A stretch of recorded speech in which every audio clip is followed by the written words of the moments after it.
बाळा, रडू नकोस रे.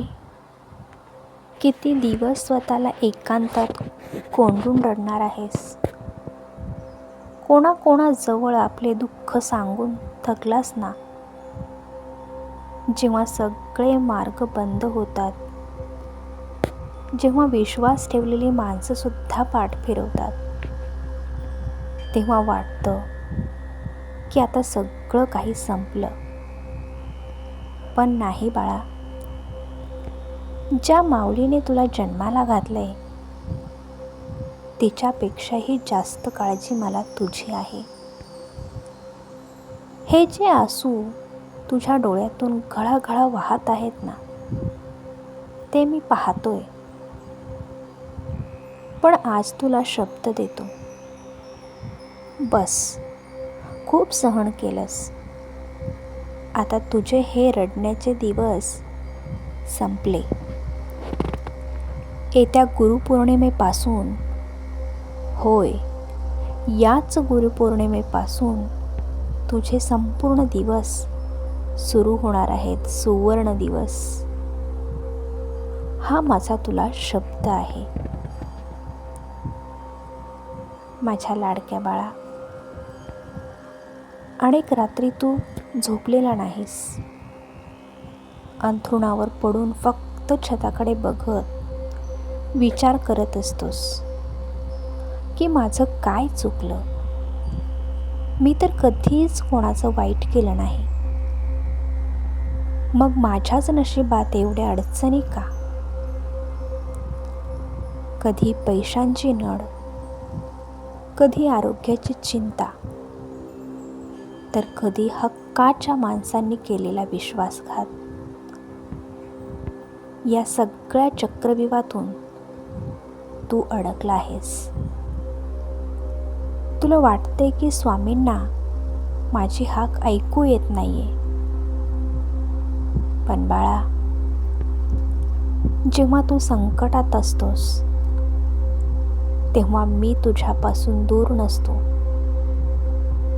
तर मी तुला माझ्या कडेवर घेतलेले असते.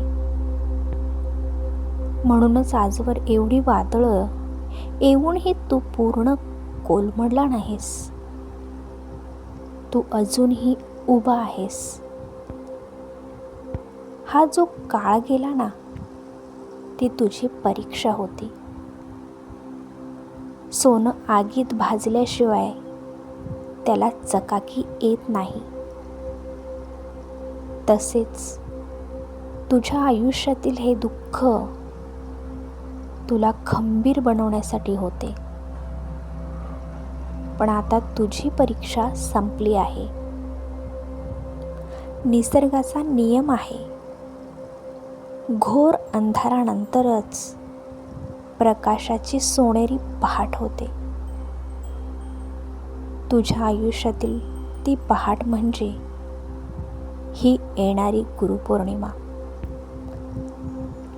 या गुरुपौर्णिमेला ब्रह्मांडातून एक अशी सकारात्मक ऊर्जा तुझ्या पाठीशी उभी राहणार आहे, जी तुझ्या आयुष्यातील सर्व नकारात्मकता जळवून खाक करेल. ज्या कामांमध्ये वर्षानुवर्ष अडथळे येत होते, ते कामं आता एका मागून एक मार्गी लागतील. जर पैशांची चणचण असेल, तर कुठून ना कुठून धनलाभाचे मार्ग मोकळे होतील. तुझी अडकलेली कामं, कोर्ट कचेरीचे प्रश्न असतील किंवा नोकरी व्यवसायातील मंदी, या सगळ्यावर आता माझा वरद हस्त असणार आहे. लोकांनी तुला नावं ठेवली ना, तुला कमजोर समजलं ना, त्यांना काहीच बोलू नकोस. शांत राहा, कारण आता तुझी वेळ नाही, तर तुझा काळ येणार आहे. जे सोडून गेले ते पश्चाताप करतील. जे हसले ते तोंडात बोट घालतील. तुला कोणाशीही वाद घालायचा नाहीये. तुला फक्त माझ्यावर विश्वास ठेवायचा आहे.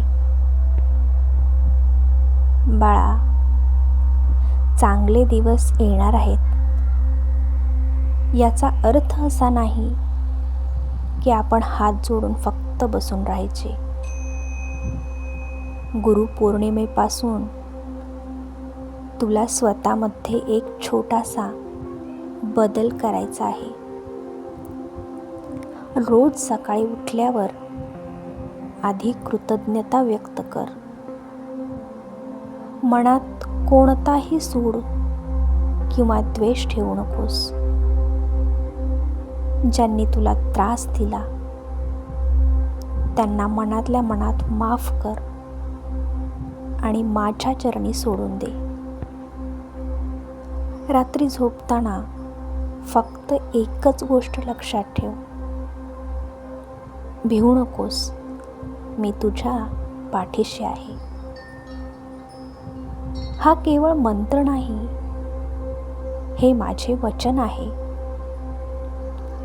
जेव्हा जेव्हा तुला एकटं वाटेल तेव्हा डोळे बंद कर आणि श्री स्वामी समर्थ या नामाचा जप कर. तुला जाणवेल की एक अदृश्य शक्ती तुझ्या पाठीवर मायेचा हात फिरवत आहे. तुझ्या घरातील कलह आता शांत होणार आहेत.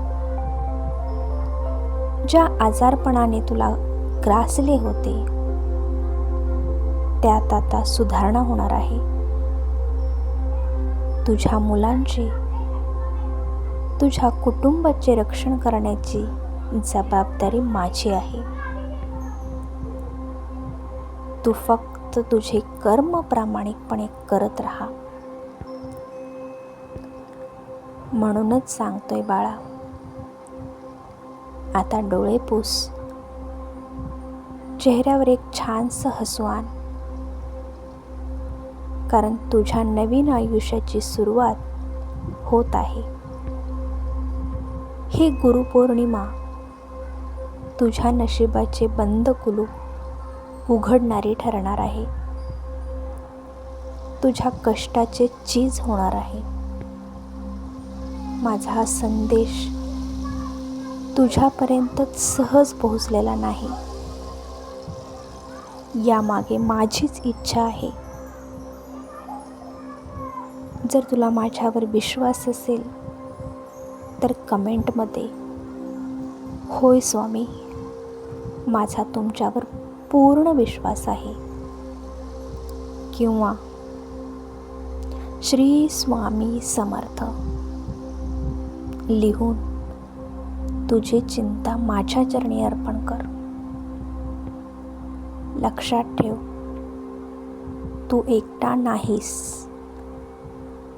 मी सदैव प्रत्येक क्षणी तुझ्या श्वासाश्वासात तुझ्या सोबत आहे. भिवू नकोस, मी तुझ्या पाठीशी आहे.